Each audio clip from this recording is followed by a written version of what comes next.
Prank பண்ணா அதுக்கும் கத்தர் தான் பிராங்கா மாறுமா? Hi guys, welcome to Haris world. நம்ம இன்னைக்கு பிக் பாஸ் சீசன் 9ல டே 34 எபிசோட் நம்பர் 35ல இன்னைக்கு பார்க்க போறது என்னன்னு பாத்தீங்கன்னா, நிறைய பேர் வந்து ரெட் கார்டு கொடுப்பாங்க. ஆக்சுவலா உள்ள இருக்கிற கண்டஸ்டன்ட் வந்து கமருதீனுக்கு ரெட் கார்டு கொடுப்பாங்க அப்படின்னு சொல்லிட்டு ரொம்ப பயந்துட்டு இருந்தாங்க. அது இல்லாம இன்னைக்கு யாராவது எலிமினேட் ஆவாங்களா, இல்ல நாளைக்கு யாராவது எலிமினேட் ஆவாங்களா, இல்ல 2 பேர் எலிமினேட் ஆவாங்களான்னு ஏகப்பட்ட பிரச்சனையில போயிட்டு இருந்தது. பிரஸ் வந்து இந்த இன்சிடென்ட் உள்ள பிராங்க்னு சொல்லிட்டு நடத்தினாங்க பார்த்தீங்களா, இதெல்லாம் வந்து எப்படி போயிட்டு இருந்தது. ஸோ அதற்கு என்ன ரியாக்ஷன் விஜய் சேதுபதி சார் கிட்ட இருந்து வரும் அப்படின்னு சொல்லிட்டு அது ஒரு பக்கம் பார்த்துட்டு இருந்தாங்க. ப்ளஸ் இந்த பக்கம் பார்த்தீங்கன்னா உள்ளார 4 பேர் வயல் கண்டஸ்டண்டாக போனாங்க பார்த்தீங்களா, அவங்க வந்து பெனாயில் ஊற்றி கருவாங்க. நான் உள்ளார போய் அந்த டோட்டல் கேமையே மாற்றணும்னு சொன்னாங்க. ஸோ இதெல்லாம் எப்படி நடந்ததுங்கிறத இந்த வீடியோவில் நம்ம பார்க்க போகிறோம். ஸோ வீடியோக்குள்ளே போகிறதுக்கு முன்னாடி நம்ம சேனல் லைக் அண்ட் சப்ஸ்கிரைப் மறக்காம பெல் பட்டனை ப்ரெஸ் பண்ணிக்கோங்க. வாங்க வீடியோக்குள்ளே போகலாம்.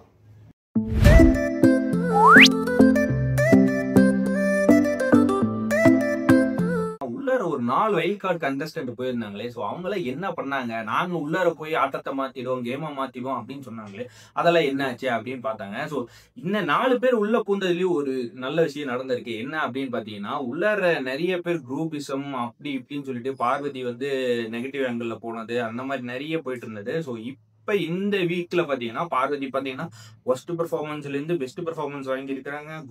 உள்ளார இந்த குரூப் எல்லாம் எங்க காணா போச்சுன்னே தெரியல. இந்த மாதிரியான நிறைய ஆக்டிவிட்டிஸ்ல வந்து டோட்டலா சேஞ்ச் ஆயிருக்கு. இதுக்கு இந்த 4 பேர் ஒரு விதத்துல காரணம்னு கூட சொல்லலாம். விஜய் சேதுபதி சார் போயிட்டு கேக்குறாங்க, இந்த வீக்ல வந்து ஃப்ரைடே எபிசோட் வந்து போய் பாத்துடலாமா அப்படின்ட்டு. ஸோ ஃப்ரைடே எபிசோட்லயே ஒண்ணுமே இல்லைன்னு தெரிஞ்சதுக்கு அப்புறமா பிம்பிலி கிம்பிலாப்பி அப்படின்னு சொல்லிட்டு அந்த எபிசோடே கேன்சலே பண்ணாங்க. அப்ப பாத்துக்கோங்க அன்னைக்கு என்ன நடந்திருக்கும் அப்படின்னு சொல்லிட்டு.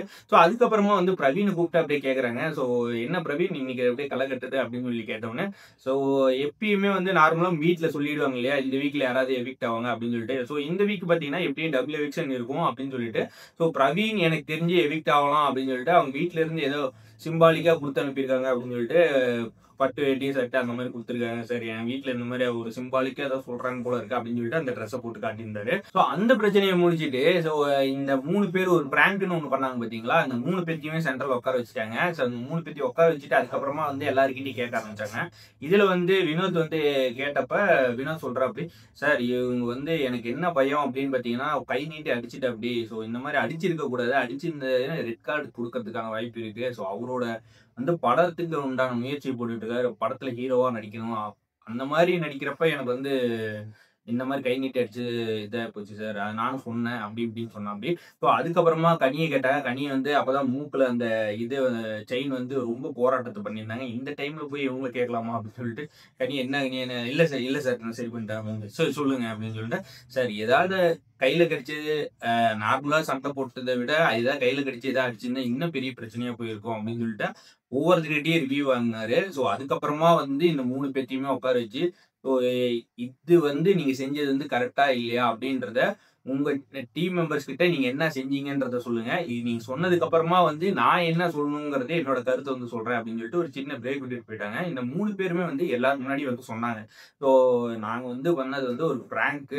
அந்த பிராங்க் வந்து சும்மா ஒரு என்ன சொல்றது, உங்களோட மைண்ட் செட் எப்படி இருக்கு, இந்த இடத்துல இந்த மாதிரி சண்டை போட்டா என்ன பண்ணுவீங்க அப்படின்ற மாதிரியான ஒரு மனநிலையில யார் யார் எப்படி இருக்கீங்க, என்ன மாதிரியான ஒரு சுச்சுவேஷனுக்கு போவீங்க அப்படின்னு சொல்லிட்டு பிரவீன் வந்து சொன்னா. அப்படி பிராங்க்னு சொன்ன உடனே ஒவ்வொருத்தரோட ரியாக்ஷனும் வந்து பயங்கரமா இருந்துச்சு. என்னடா இப்படி இந்த மாதிரியான ஒரு சீரியஸான ஒரு சண்டையை போட்டு எல்லாம் பிராங்க்னு சொல்லி ஈஸியா எஸ்கேப் ஆகுறாங்க அப்படின்னு சொல்லிட்டு.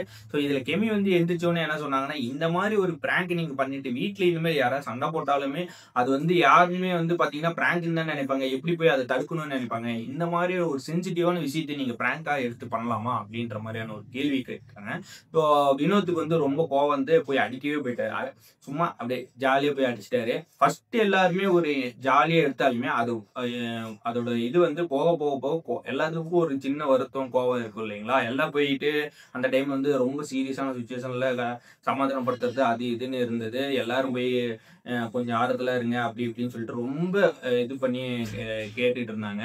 ஸோ இதெல்லாம் வந்து ஒரு சீரியஸான சுச்சுவேஷன்ல போய் நம்ம பேசியிருக்குமே, இது பிராங்க்ல போய் நம்ம இப்படி பேசியிருக்குமே அப்படின்ற ஒரு தாட் வந்து எல்லாருக்கும் உருவாயிருக்கும் இல்லையா? அதைத்தான் எல்லாரும் வந்து பேச ஆரம்பிச்சாங்க. பிரேக் முடிச்சு விஜய் சேது சார் உள்ளார வந்தவுடனே, ஸோ இவ்வளோ தூரம் நான் வந்து என்ன சொன்னேன் உங்ககிட்ட, இது என்ன நடந்துச்சுன்றத சொல்லுங்க அப்படின்னு சொன்னேன். இதுல வந்து பிக் பாஸ் டீமும் உடனேன்ற ஒரு டாபிக் கொண்டு வந்தீங்க, அதுதான் தவறான வார்த்தைன்ற மாதிரி சொன்னாப்படி. ஏன்னா இவ்வளோ இது வந்து நடந்ததுக்கு அப்புறமும் பிக் பாஸ் வந்து அதை நிறுத்துறதுக்கு தான் நாங்கள் முயற்சி பண்ணோமே தவிர்த்து அதை வந்து கொண்டு போறதுக்கு இன்னும் எக்ஸ்டெண்டா கொண்டு போறதுக்கு யாருமே ட்ரை பண்ணல. பிக் பாஸ் வந்து இதுக்கு உங்களுக்கு வந்து உங்க சைட்ல இருந்து ஏதாவது சப்போர்ட் பண்ணாப்பியா, ஏதாவது ரிப்ளை பண்ணாப்பியா, எதுவுமே பண்ணல. அந்த பிரச்சனையை முடிக்கிறதுக்கு தான் கடைசியா வந்து பேசினாப்படி. ஸோ இது வந்து பிக் பாஸ்க்கு வந்து இந்த மாதிரியான பிராங்க்லாம் வந்து நாங்க சப்போர்ட் பண்ண மாட்டோம் அப்படின்ற மாதிரி விஜய் சேதுபதி சார் சொன்னாரு. ஸோ இப்ப எனக்கே ஒரு தாட் என்ன தோணுது அப்படின்னு பாத்தீங்கன்னா, இவங்க வந்து பிளான் பண்ணாங்க, இந்த மாதிரி ஒரு பிளான் பண்ணலாம் அப்படின்னு சொல்லி பிராங்க் மாதிரி பண்ணலாம் அப்படின்னு சொன்னாங்க. ஸோ இது வந்து பண்ணக்கூடாது அப்படின்னு நினைச்சப்ப இவங்க வீடியோல காட்டியிருப்பாங்கல்ல. ஸோ இந்த மாதிரி காட்டினப்பயே நீங்க ஒரு பிளான் போட்டுருக்கலாமே, இந்த மாதிரி தடுத்துருக்கலாமே, இந்த மாதிரி பிராங்க்லாம் வந்து சப்போர்ட் பண்ண மாட்டோம். ஸோ ஒருவேளை இது எப்படி சீரியஸா கொண்டு போறாங்க அப்படின்னு நீங்க ஒரு நினைச்சிருந்தா கூட, ஸோ அந்த இடத்துலயாச்சும் நீங்க வந்து இந்த மாதிரி சீரியஸா ஒரு உள்ளாங்க வந்து எல்லா ஒரு ஆள் அழுதுட்டு இருக்காங்க, நிறைய பேர் வந்து சீரியஸா பேசிட்டு இருக்காங்க, ரொம்ப எமர்ஜென்சி மாதிரி நடந்துட்டு இருக்கு அப்படின்ற ஒரு சுச்சுவேஷன் கிரியேட் ஆகிறப்ப நீங்க வந்து ஒரு அனௌன்ஸ்மெண்ட் மாதிரி கொடுத்துருக்கலாம்ல. ஸோ அதுலயும் நீங்க வந்து விட்டுட்டீங்க. இது எல்லாமே தவிர்த்து 3 பேர்த்து உள்ளார உட்கார வச்சு அவங்களும் வந்து இவ்வளவு பிராங்க் பண்ணிட்டு இருக்கோம் அப்படின்ற மாதிரி சொல்லி அதையும் வந்து அந்த இடத்துல மீறி கூட நீங்க வெளியே ஒரு அனௌன்ஸ்மெண்ட் கூட இல்லை. ஸோ அந்த எல்லாம் விட்டுட்டு கடைசியா வந்து சேஃப் கேம் விளையாடுறாமா. சரி, ஓகே, இவங்களுக்கு வந்து டிஆர்பி ஏறணும் அப்படின்னு சொல்லிட்டு ஸோ டோட்டலா எல்லா கேமையும் முடிச்சுட்டு ஸோ பிக் பாஸ் டீம் வந்து நாங்க இதுக்கு சப்போர்ட் பண்ண மாட்டோம்னு சொல்லிட்டு விஜய் சேதுபதி சார் அந்த டாபிக் முடிச்சிட்டாரு. எப்பயும் கேட்கற மாதிரி ஒரு 4 பேர்த்தையும் கேட்பாங்க பாத்தீங்களா, அதுக்கு மாதிரி விஜய் சேதுபதி சார் கேட்டாரு. கனி ஃபர்ஸ்ட் இறக்கி கேட்டிருக்காங்க. கனி வந்து எப்பயுமே உங்களுக்கு தெரியும் எப்படி பேசுவாங்க அப்படின்னு சொல்லிட்டு, இந்த பக்கமும் வலிக்காம அந்த பக்கமும் வலிக்காம அப்படியே பொதுவா பேசிட்டு போயிடுவாங்க. அதனால யாருக்கு எந்த இது இருக்காது, அவங்களும் சேஃபா இருந்துக்கலாம். ஸோ அந்த மாதிரியான ஒரு டாபிக்ல பேச வந்த உடனே விஜய் சேதுபதி சார் நிறுத்திட்டாரு. ஏமா நீங்க எப்பதாமா மாறுவீங்க, ஒண்ணு பேசினா டைரக்டா பேசுங்க, இல்லைன்னா அது வந்து எந்த மாதிரியான அவங்களுக்கு அஃபெக்ட் ஆயிருக்குன்னு அது ஓப்பனா சொல்லுங்க அப்படின்னு சொல்லி கேட்டாரு. அப்பயே அதே மாதிரியே பேசினாங்களா, நீங்க 2 பேர் இருந்தீங்க, பக்கத்துல பார்வதி இந்த பக்கம் திவ்யா இருந்தாங்களா, இவங்க 2 பேர்கிட்டயுமே நீங்க வந்து கத்துக்கும், இவங்க 2 பேர்கிட்ட ஃபர்ஸ்ட் நீங்க ஃப்ரெண்டாகி பழகுங்க. அப்ப நீங்க வந்து இன்னும் இது பண்ணலாம். நீங்க வந்து சொல்றீங்க, எல்லாமே சொல்றீங்க, ஆனா அது வந்து ஓப்பனா இந்த இடத்துல தப்பு அப்படின்றத அது ஓப்பனா சொல்லி பழக மாட்டேங்கிறீங்க. அந்த மாதிரி ஓப்பனா சொல்லி பழகுங்க. இந்த வீக்ல இருந்து இவங்க 2 பேர்கிட்ட பழகுங்க, நீங்க வந்து இன்னும் ஓப்பனா பேச ஆரம்பிப்பீங்க அப்படின்னு சொல்லிட்டு அவங்கள 2 பேரை வச்சு இவங்க பேச ஆரம்பிச்சிட்டாரு. இதுக்கிடையில ஒரு காமெடி நடந்தது. திவாகர் எந்திரிச்சு கேட்டாங்க. திவாகர் வந்து பேசிட்டு அவங்க உட்காந்து ஒரு பிரேக் விடுவார் பாத்தீங்களா, அந்த பிரேக் டைம்ல போய் சாண்ட்ரா கிட்ட ஒரு பேசிட்டு இருந்தா அப்படி, ஏமோ இந்த வந்து சண்டை வந்து பாத்தீங்கன்னா ஒரு சீரியஸான ஒரு சுச்சுவேஷன் வந்து நடந்திருக்கு, ஆனா இது வந்து சண்டை நடந்திருக்கும், சீரியஸா நடந்திருக்கும், அது வந்து சரி பண்றதுக்கோசரம் அவங்க வந்து உள்ளார 3 பேர்த்தையும் உட்கார வச்சு இது வந்து சண்டையே நடக்கலன்ற மாதிரி அப்படியே மேலோட்டமா முடிச்சிருப்பாங்க. ஒருவேளை நடந்திருக்கும், அதை வந்து இவங்க மறைச்சிருக்கிறாங்க அப்படின்ற மாதிரி சொல்லியிருக்காங்க. ஸோ சாண்ட்ரா வந்து ஒருவேளை சண்டை நடந்திருக்குமோ, உண்மையாவே நடந்திருக்குமோ அப்படின்ற மாதிரிலாம் பேசி, ஆமாம்மா ஒருவேளை நடந்திருக்கும், ஏன்னா இது சண்டை வந்து அடிக்கிற ஸ்டேஜுக்குலாம் போகாது, இது அடிக்கிற ஸ்டேஜுக்கு போயிருக்கு அப்படின்ற மாதிரிலாம் பேசினாரு. ஸோ இது முடிஞ்சு பிரேக் விட்டு விஜய் சேதுபதி உள்ளார வந்தவுடனே ஃபர்ஸ்ட் திவாகர் எழுப்பி, ஏன் திவாகர், நாங்களே வந்து கண்டுபிடிக்க முடியாத இந்த பிரச்சனையை வந்து நீங்க எப்படி கண்டுபிடிச்சீங்க, எல்லாத்துக்கும் உங்களுக்கு வந்து பின்னாடி எல்லாமே உங்களுக்கு தெரிஞ்சிருக்குது, எங்களாலேயே கண்டுபிடிக்க முடியல, நாங்க செஞ்ச அப்படி ஒரு நாடகத்தை வந்து நீங்க கண்டுபிடிச்சிருக்கீங்கன்னா நீங்க எவ்வளவு பெரிய ஆளு அப்படின்னு சொல்லிட்டு அவருக்கு அப்படியே ஒண்ணும் தெரியாத மாதிரி நடிச்சாரு. அப்புறமா என்னன்னு சொன்னா, ஏன் நாங்க வந்து இப்ப உங்ககிட்ட ஓப்பனா சொன்னது எதுவுமே நடக்கல, ஆனா வேற ஒண்ணு நடந்திருக்கு, அது வந்து நீங்க சொல்றீங்க அதுதானே அப்படின்ற மாதிரி சொன்னா. அப்படியே ஆமா இல்ல அப்படின்ற மழுப்பிட்டு இருந்தாரு திவாகர். ஸோ பரவாயில்ல சாண்ட்ரா, இனிமேல் இவங்ககிட்ட என்ன பிரச்சனைனாலுமே திவாகர் கிட்ட கேட்டீங்கன்னா அவரே சொல்லிடுவாரு. ஏன்னா நம்மளா வந்து இவ்வளவு தூரம் ஓப்பனா சொல்லி ஆரம்பத்திலே என்ன நடந்துச்சுன்னு சொல்லி காட்டுனதுக்கு அப்புறமும் இவர் ஒண்ணு நினைக்கிறாருன்னா இவர் எவ்வளவு பெரிய ஆளு, இவரை பார்த்துக்கோங்க, இவர்கிட்ட இனிமேல் எல்லாம் கேட்டுக்கோன்ற மாதிரி சொன்னாங்க. அடுத்ததா பாத்தீங்கன்னா துஷாரை வந்து எழுப்பி கேள்வி கேட்டிருக்காரு. துஷார் வந்து எப்பதான் பேச ஆரம்பிச்சிருக்காரு. என்னன்னு பாத்தீங்கன்னா, பிரஜினி சாண்ட்ராவும் வந்து, சார் இவங்க 2 பேரும் வந்து எப்ப பார்த்தாலும் குசு குசு குசுன்னு வெளியே போய் நின்று தனியா நின்று பேசிக்கிட்டே இருக்காங்க சார், இந்த மாதிரி பேசுறது வந்து நம்மளுக்கு பிடிக்கல சார் அப்படின்ற மாதிரி சொல்லியிருக்காரு. ஸோ உடனே விஜய் சேதுபதி சொன்னாரு, ஏன்பா இதுல வந்து ஹஸ்பண்ட் அண்ட் ஒய்ஃபா இருந்தாதான் வந்து தனியா பேசக்கூடாதா, என் கண்டஸ்டண்டா இருந்தா பேசக்கூடாதா, நீங்க கொடுத்தா அரோட பேசியிருக்கீங்க, எங்க குசு குசுன்னு பேசியிருக்கீங்க, மைக்கை கழட்டி மைக் வந்து சைலண்டா வச்சு பேசியிருக்கீங்க, தனியா நின்று பேசியிருக்கீங்க, ஏன் பேசுனதே இல்லையா, ஏமா பேசுனதே இல்லையாமா அரோடா அப்படின்ற மாதிரி கேட்டிருக்காரு. ஸோ அவங்க வந்து பார்த்தோன்னே அவர் கேட்டோன்னே சிரிக்க ஆரம்பிச்சிட்டாங்க. ஸோ இது தவிர்த்து அடுத்தது வந்து திவ்யாவை வந்து பேச ஆரம்பிச்சோன்னே துஷார் வந்து ஆரம்பிச்சிட்டாரு, சார் மைக்கு, அதாவது வந்து இப்படி பேசக்கூடாது அப்படி பேசக்கூடாது, எச்ச துப்புற அது இதுன்னு சொல்லிட்டு ஏகப்பட்ட கம்ப்ளைண்ட் வந்து சொல்றாங்க சார். அதை தவிர்த்து இது சாரி கேட்கறதுக்காக அவங்க ரூமுக்கு போய் என்ன ஏதுன்னு கேட்கலான்ட்டு போனா, அந்த ரூம்ல வந்து நான் தூங்க போறேன், நீ கிளம்பு, வெளியே கிளம்பு அப்படின்னு சொல்லிட்டு இவங்க தனியா போய் வெளியே நின்று பேசிட்டு இருக்காங்க சார் அப்படின்னு சொல்லிட்டு ஆரம்பிச்சிட்டாரு.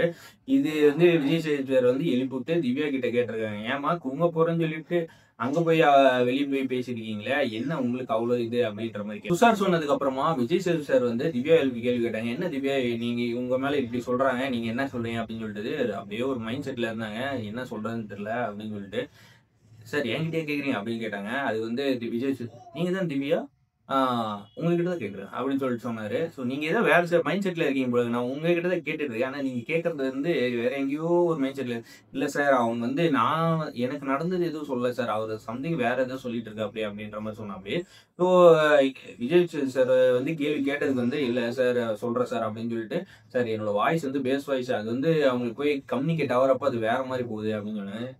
வாய்ஸ் வந்து எந்த மாதிரி வேணா இருக்கட்டும், லவ் வாய்ஸா இருக்கட்டும், ஸ்மாலா இருக்கட்டும், அதெல்லாம் மேட்டர் கிடையாது. நீங்க வந்து பண்ற எக்ஸ்பிரஷன் வந்து தான் இந்த ரிப்ளிகேட் ஆகும். ஸோ அது வந்து நீங்க கரெக்ட் பண்ணிக்கோங்க அப்படின்னு சொல்லிட்டு திவ்யா கிட்ட சொன்னாங்க. ஏன்னா இந்த வீக் ஃபுல்லா பாத்தீங்கன்னா திவ்யா வந்து மோஸ்ட்லி சண்டை போடுறது பாத்தீங்கன்னா துஷார் கிட்ட தான். ஸோ அவங்க கிட்ட இருந்து யாராவது ஏதாவது ஒரு விஷயம் பண்றாங்க அப்படின்னா அந்த முக்கியமான விஷயத்த நோட் பண்ணி தான் அவங்கள வச்சு அந்த பாயிண்ட் டார்கெட் பண்ணி பேசுவாங்க திவ்யா. ஸோ இந்த டைம்ல வந்து விஜய் சார் என்ன கேட்கிறாரோ அந்த கேள்விக்கு பதில் சொல்லாம அவங்க வாய்ஸை வந்து வச்சு ஒரு கம்யூனிகேட் பண்றது வந்து நம்மளுக்கு ஒரு சம்திங் அது சொல்றதுக்கும் கேட்கறதுக்கு சம்மந்தமே இல்லாத ஒரு பதில் சொன்ன மாதிரி தான் இருந்தது. அடுத்து பாத்தீங்கன்னா கம்ருதீன் வந்து எழுப்பி கேள்வி கேட்டிருக்காப்புல. கம்ருதீன் வந்து 2-3 பேர்த்த சொல்லியிருக்காரு. பாத்தீங்கன்னா திவாகர், சாண்ட்ரா இந்த மாதிரி சொல்ல ஆரம்பிச்சவங்க பக்கத்துல இருந்து நீங்க வந்து எல்லாரையும் சொல்றீங்க, உங்க பார்வதி மட்டும் இது வரைக்கும் சொன்னதே இல்ல அப்படின்னு சொல்லி இழுத்து விட்டோன்னு உடனே எல்லாரும் கை தட்ட ஆரம்பிச்சாங்க. கை தட்டணுன்னு பார்வதி வந்து எல்லாரையுமே அமைதின்ற மாதிரி சொல்ல ஆரம்பிச்சாங்க. ஸோ பார்வதி நீங்க வந்து இதை நீங்க சொல்லக்கூடாது, இது நான் தான் சொல்லுவேன், எல்லாரும் கை தட்டுங்கப்பா அப்படின்னு சொல்ல ஆரம்பிச்சிட்டாரு. ஸோ நீங்க வந்து ஏன் டெரிட்டரிக்குள்ள வர வரைக்கும், அதாவது உங்க டெரிட்டரிக்குள்ள இருக்கிற வரைக்கும் நீங்க எல்லாரும் ஒன்னும் பிரச்சனை இல்லை, நீங்க என்னோட பார்டர் வந்து நீங்க வந்து தாண்டக்கூடாது, என் பார்டரை வந்து தாண்டிங்கன்னா அது உங்களோட இது வந்து நான் பழகுற விதம் வந்து வேற மாதிரி இருக்கும்ன்ற மாதிரி வாப்பான்னு சொல்லி அந்த இதை முடிச்சு அப்படி. ஸோ அதுக்கப்புறமா கம்ருதீன் வந்து இந்த சில பல விஷயங்கள்லாம் சொன்னா 10 மணிக்கு வந்து இவங்கெல்லாம் வந்து பேசுனாங்க அப்படின்ற மாதிரி சொல்லியிருந்தாங்க. அந்த 10 மணிங்கிறது நீங்க எப்படி கண்டுபிடிச்சீங்க? 10 மணி உங்களுக்கு என்ன டைம் ஏதாவது வச்சிருக்காங்களா? ஸோ நாங்கள் வந்து 9 மணிக்கு கூட லைட் ஆஃப் பண்ணுவோம் சார். லைட் ஆஃப் பண்ணாலே 10 மணிக்கு தான் சார் அப்படின்னு. நீங்க இந்த வீடியோ பார்த்தெல்லாம் 10 மணிலாம் கண்டுபிடிச்சிட்டு வரக்கூடாது. வெளியே இருந்து வீடியோ பார்த்ததெல்லாம் கண்டுபிடிச்சிட்டு இங்கே வரக்கூடாது. இங்கே நாங்கள் என்ன டைம் ஒரு 6 மணி ஆனால் கூட நாங்கள் லைட் ஆஃப் பண்ணுவோம். நீங்க அப்பெல்லாம் 10 மணிக்கு கண்டுபிடிச்சிருங்களா? ஸோ இந்த டைம்ல வச்சு இது பண்ணக்கூடாதுன்னு சொல்லிட்டு கம்ருதீன் வந்து என்னதான் நீ சொல்லு, நான் நீ லாக் பண்ணுவேன் அப்படின்ற மாதிரி ஒரு பாயிண்ட போட்டு விஜய் சார் வந்து கம்ருதீன் லாக் பண்ணிட்டே இருந்தாப்படி. ஸோ இதெல்லாம் முடிஞ்ச உடனே எவிக்ஷன் ப்ராசஸ் வந்து இன்னைக்கே நாங்கள் ஸ்டார்ட் பண்றோம் அப்படின்னு சொல்லிட்டு எவிக்ஷன் வந்து ஒவ்வொருத்தரா ஒரு யாரெல்லாம் நாமினேட் ஆனாங்களோ அவங்களாம் உட்கார வச்சு ஃபர்ஸ்ட் எஃப்ஜி இங்க ஒரு 4-5 பேர் வந்து ஃபர்ஸ்ட் வந்து நான் வெளியே அதை சேவ் பண்றேன் அப்படின்னு சொல்லிட்டு சேவ் பண்ணிட்டாரு.